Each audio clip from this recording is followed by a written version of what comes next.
are doing in calculation, we are talking about the equilibrium of a particle. Equilibrium means when the net external force on the particle is zero. It means if the body is in translational equilibrium, then we say net force. When we talk about the rotational equilibrium, we talk about the net torque, which we will of course discuss in the chapter of rotational motion.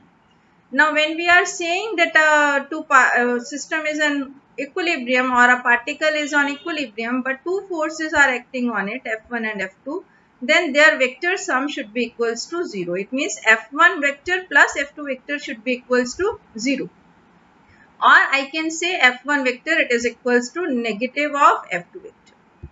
And if I talk about the three concurrent forces F1, F2, F3, concurrent means starting from the same point. Like these are shown F1, F2 and F3. Then their vector sum should be equals to 0. Then like F1 and F2 are shown this way, then F3 has to be opposite to the resultant vector of F1 and F2. If I take parallelogram law of vectors, then the resultant of F1 and F2 is along this direction, right side. But this single vector which is balancing F1 and F2, that is termed as equilibriant vector. You should be knowing what is equilibriant vector. If it is required, you should be able to tell. Similarly, if I use the triangle law of vector, F1 and F2 are in this direction. If I take the resultant has to come in the opposite direction of this F3. So it means sum of F1 plus F2, it is equals to minus of F3 vector. Then these three vectors, they are said to be in equilibrium. So direction you have to check for getting to know whether the vectors are in equilibrium or not. This is a very important point, that if I have three vectors which are in equilibrium, they can be represented by a closing triangle. By a closed triangle, all the vectors in the same direction. For the resultant we took, this third vector has to be in the opposite direction. So similarly, this for triangle and parallelogram law you should be knowing, and of course this is comes under vectors knowledge also with you. Similarly, in maths, Lami's theorem is there, which is helping us to do the calculations easy. But if you don't want to go with it, it's your choice. It is not mentioned in the syllabus, but yes, for sometimes making the things easy, you can go with this. Otherwise, you can go with the resolution of vectors also. Like if I'm saying if three forces are acting on a particle, they are kept in equilibrium. Then what it is, F1 divided by sine of the angle between the other two vectors, sine alpha. F1 upon sine alpha has to be equals to F2 upon sine beta, because if this is F2 and this angle is beta, which is angle between F1 and F3 vector. You should be able to make the vector angle between the two given vectors to understand the things properly. And similarly, F3 vector, if I take, then angle between F1 and F2 is gamma. So F3 upon sine gamma. This, if we wish, we can prove by simply your knowledge of mathematics, because three vectors in equilibrium, they can be represented by a closed triangle like I am showing F1, F2 and F3. Whenever I want to take the angle between two given vector, that is the directions of F1 and F2 you have to see. Direction of F1 and F2, if you see, the angle we have taken gamma. So this angle is coming out gamma. And if I have completed this line, so inside angle is 180 minus gamma. Similarly, if you see the angle between F2, this is the direction of F2, this is the direction of F3. So that angle between F2 and F3 is alpha. So this angle is alpha. So this angle will be 180 minus alpha. Similarly, if you see the angle between F1 and F3, that is beta. So this is the direction of F1 and this is direction of F3. So angle between them is beta. So this angle is beta with you. So you can write by your sine of triangles knowledge, applying sines of this triangle. Then you can get that F1 divided by sine 180 minus alpha, it is equals to F2 divided by the opposite angle of that triangle, that is 180 minus beta. Similarly, F3 is equals to divided by sine 180 minus gamma. And sine 180 minus theta is sine theta only. And by that I can prove Lami's theorem, but you will not be asked for the proof. You can use this in your numericals without proving it. You can directly use it. And this is for your if it is required. So this type of questions are framed on this, like I am taking a mass mg, 10 kg they have given, is suspended vertically with a rope, length is 2 meter from a ceiling, a force of 400 Newton is applied at the middle of the rope in the horizontal direction as it is shown. You have to calculate the angle the rope makes with the vertical. You have to neglect the mass of the rope, of course. So this is, you have to see that if you go by the resolving method, then this T tension, if this angle is theta, I can write this as T cos theta. Perpendicular component will be T sin theta. So T sin theta has to be equals to F vector, while T cos theta has to be equals to mg for the system to be in equilibrium. So one is this, you use this equation, you put the value of F which is given to you, 400 Newton, mg, m is given 10, g is 10. So you can get tan theta equals to 4 or theta equals to tan inverse 4. But if you go by Lami's theorem, you need to know the angle between T and F, which is 90 plus theta, between T and mg, which is equals to 180 minus theta. So between F and mg, which is 90. So I can write the equation T upon sine of the opposite angle, that is sine 90. It is equals to mg divided by the sine of opposite angle, which is 90 plus theta. And this F, it is equals to sine 180 minus theta.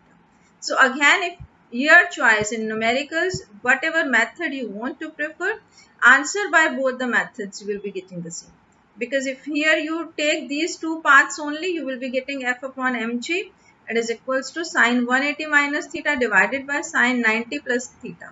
Sine 180 minus theta is sine theta, while sine 90 plus theta is cos theta. So you are getting it equals to tan theta. So you are able to get tan theta equals to 4 or theta equals to tan inverse 4. So whatever method you do, again as I have said, you will be getting the same answer. So if you want to do by Lami's theorem, you can always go, but there is no compulsion on you.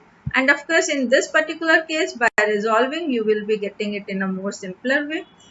And in some numericals, you may find it easy by Lami's theorem only. So you can go by that. Next is this connected motion. If we talk about the pulley, like in the parallelogram law of vectors, one next experiment, we will be talking about this pulley arrangement. And we can talk about the tension forces acting on it. So if this mg is acting in the downward direction, T in the upward direction, weight mg always acts in the downward direction. So tension always acts in the string. This is the string which is passing over the pulley. Tension is always opposite to the mass, direction of the weight. Clear? And here in this case, acceleration is given to you. So acceleration is given acting in this direction. That will help you to make the free body diagram equation. So for making the equation, you have to refer to this. So mg has to be greater than T. Then only this system will move in the downward direction, because the acceleration direction is given in the question. So you can frame the equation that ma, it is equals to mg minus T. But here if you see, because the acceleration is in the upward direction, so T has to be greater than mg. So T minus mg, it is equals to ma. So these are the two equations you should be able to write by the knowledge of free body diagram. And then you can calculate the value of common acceleration which will be there. And similarly, if you divide these two equations, you will be able to find the tension which will be produced, which is coming out to be 2m mg upon capital M plus m. While acceleration, if you find, it is coming out to be m minus m divided by m plus m into g. So acceleration is less than g of this. That you can note. This is again simple mathematics, not specially mentioned in your syllabus. But yes, for numerical purpose, sometimes you should have this knowledge, and that is why only I am discussing it with you. And this is a very simple question taken, you should be knowing that area under the FT graph is equals to impulse. Simply this should be your knowledge, and this knowledge you are using in all the chapters depending upon the requirements. Like this question, I am reading it for you. Initial speed of a body of mass 2 kg is 5 meter per second. A force is acting for 4 seconds in the direction of motion of the body. The force time graph is shown. You have to calculate the impulse of the force and final speed of the body. So for finding impulse, you have to simply take the area of this triangle, area of this rectangle, area of this trapezium, area of this rectangle, all are to be added. And that you should be able to do by your knowledge of mathematics. And if you are able to find the impulse, now by impulse momentum theorem, you can write impulse is equals to change in linear momentum means m delta v. So delta v will be equals to impulse upon m. Impulse we have already calculated by applying simple mathematics, and then I will be able to find the final speed because initial speed is given in the question. So final speed is equals to initial speed plus delta v. So you will be able to get final speed, which is coming out to be 9.625 meter per second. So this is simple question. Simply using your mathematics, you are supposed to do it. Again, this is based on your pulley. One ton is taken that a block of mass 100 kilogram is set into motion on a frictionless horizontal surface. With the help of a frictionless pulley, pulley purpose is only to invert the direction of the tension or the force. Tension is a force. You should be knowing this thing. And what horizontal force should be applied to produce an acceleration of 10 centimeter per second square. This force is to be calculated, but if it is pulley and block is in this direction, you are making it to pull, so force has to come in the opposite direction, or block will move in this particular direction, then the force here in the other part of the string will also be equal to this if there is no friction on the pulley. So twice of this force has to be equals to the tension which will be produced for pulling this block. That should be known to you. And if you are able to apply that, T equals to twice of F, but T will be equals to M into A. A is given, M is given. But of course, you have to convert this centimeter per second square into meter per second square. So you will be converting it to get the value of tension, and hence you can calculate the force. Tension is always like in this direction, force is acting along left. So tension will act along right.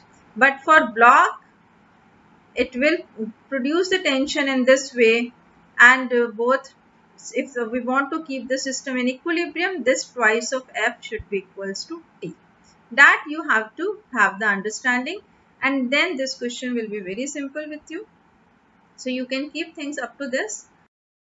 Thank you everyone.